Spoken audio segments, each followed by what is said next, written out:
BoJack Horseman is one of the few shows that managed to do the privileged white man treats everyone like garbage in his entire life and still actually winds up making him not only sympathetic, but doesn't allow the narrative to justify any of his actions.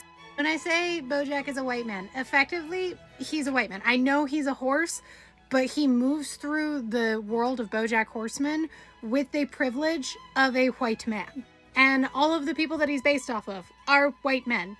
BoJack Horseman has the privilege of a white man. This is why he continuously gets forgiven by the world and the mainstream media, no matter how bad his actions are, which, let me remind you, include him taking the girl that he groomed ever since she was a child on a month-long bender until she overdosed, and then instead of saving her from that overdose by calling 911, he waited 15 minutes until it was too late and she was going to die so that he wouldn't be implicated in her overdose.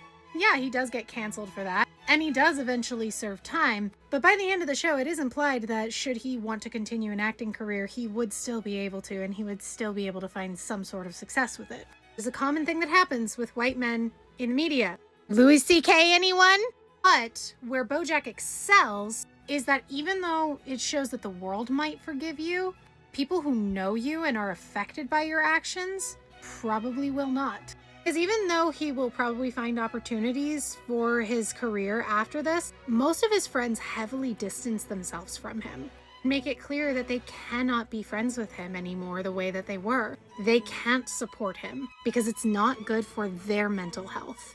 And what I especially like about BoJack is the way it shows how changing and growth is not linear, and that it is an active effort that you have to wake up and choose to do every single day. BoJack has all the opportunities to grow throughout the entire show, but he repeatedly does not take them. He actively chooses not to be a better person because he has convinced himself that there's no point in trying because he will always fail because he is inherently broken. And BoJack Horseman as a show goes to such great lengths to show you as the audience that that is the problem. That is what's stopping you from growth. You are infantilizing yourself by doing so.